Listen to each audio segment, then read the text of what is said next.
So, lip fillers, anti-wrinkle treatments, liquid nose jobs. I mean, it all sounds extraordinary, doesn't it? Liquid nose jobs? Crikey, McCrikey, we're going to learn all about it. These are all different types of so-called tweakments. So they're procedures that alter or enhance your face without the need for full-blown plastic surgery. Yeah, but the number of complaints about botched procedures is on the rise. New figures from Save Face, an online register for government-approved aesthetic practitioners, show that complaints have risen by 25% over the last 2 years. 91% of people who received a botched treatment found their practitioner on social media picking them for a cheap deal or a celebrity treatment package, while 89% of treatments were carried out by non-healthcare workers like hairdressers or beauticians. Well, joining us now are 2021 Love Island finalist Faye Winter and Dr Nora Nugent, Vice President of the British Association of Aesthetic Plastic Surgeons. Well, let's come to you first of all, Faye, because, you know, you're so famous from Love Island. You look gorgeous this morning.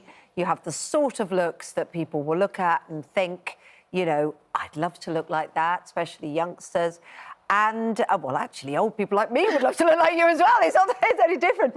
But you have a cautionary tale to tell, don't you, about so-called tweakments. Tell us your story. Yeah, I think I've been on quite a big journey with obviously having tweakments done. I started when I was 21.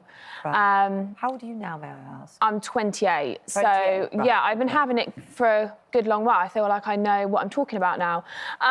But when it came to having the tweakments done, I started with a small amount. It turned into a bit of a frenzy with me going to people that I was finding on social media with no knowledge of their background, with no knowledge of what they'd done or what training they'd done. What drove you to do that? Why would you start off with something that you're presumably quite happy with and then turn to people that, you know, you couldn't have the background for?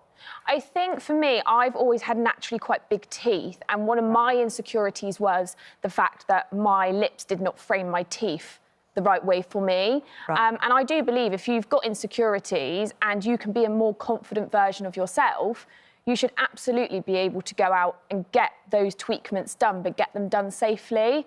But I didn't have the knowledge or the resources to be able to find somebody to do it safe. So is it cheaper? You were looking for cheaper and you didn't realise the risk you were doing to yourself. I think we can have a look at some of the things you've done. Let's have a quick look.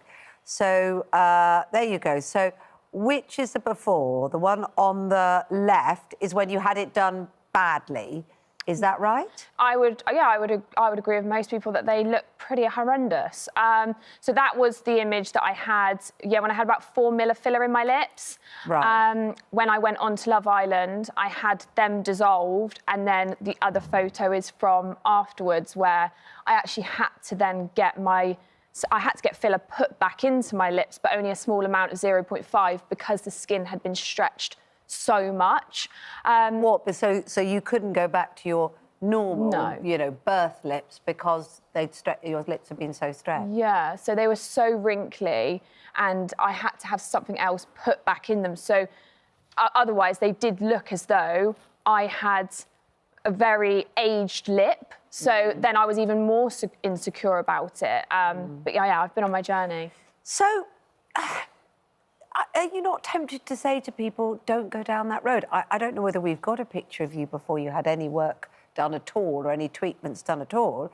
But you know, we might well look at that and think, why risk it? Because you've left yourself now committed to constantly having lip fillers, albeit a safer way. Well, no, because now I've got the look that I always wanted, and that is, I feel a lot more of a natural look. My lips are smaller. They are enhanced to the point that I actually like them, and this is all I ever wanted to have done. So, no, I was very insecure and I wasn't very confident, and actually this has really helped my confidence. So I do feel that if there is something out there for people to be able to make themselves feel the better version or the best version of themselves, then they should be able to do it, but it should be done safely. Dr. Nora Nugent, I mean, some of these stats coming out of the survey are quite alarming, and it sort of paints the picture. 94% of people surveyed were not aware that any serious complications could occur and believe that the treatments were low-risk beauty treatments. Over 40% ended up going to the NHS when the treatment went wrong. I mean, there's a real problem here about a lack of education, the right kind of information, and probably it's not regulated well enough, is it, the whole industry? It's all of those things. Treatments like toxins and fillers have serious side effects. For the majority of people, it's very straightforward. It enhances their appearance and it's subtle and looks natural, and that's all good and it helps them. But the problem is we have no regulation about who does these treatments, particularly with filler. We have lots and lots of different fillers on the market, and some are better quality than others, and they are being way overused. The wrong amounts are being put in.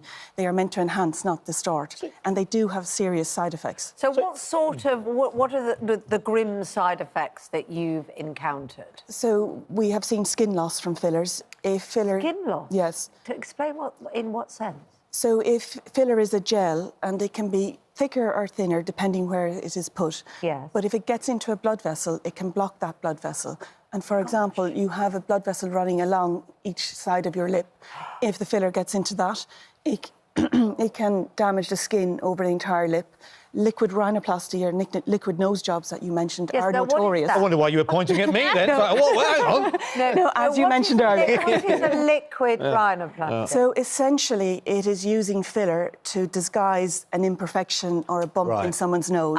So it's creating the illusion of a more lifted or a straighter nose. Yeah. But it's using filler to do that. Just a quick... Can anybody do these treatments? Could I decide, you know, Monday morning, right, that's it, I'm going to start... Legally, you mean? Yeah. I mean, obviously you couldn't. Yeah, but legally, there is there is no sound regulation for dermal fillers.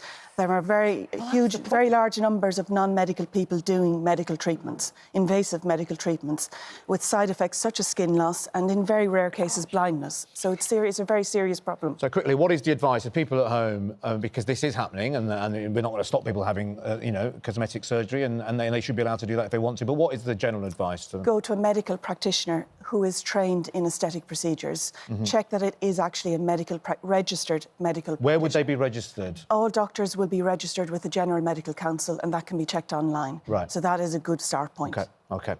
All right, thanks for joining us, Dr. Nora Nugent. Faye Winter, are you going to have anything else done? Have you got any other plans, or are you feeling... I mean, I have no plans at the moment, but never say never. You know, I'm only 28 and I might decide, but I'll always make sure I go to a medical practitioner now. Yeah, well, you honestly, you look like you don't need a thing now. You look great, so... Wait and see. Both of you do, actually. Both of you do. Yeah. Thank you very much indeed. Thank you.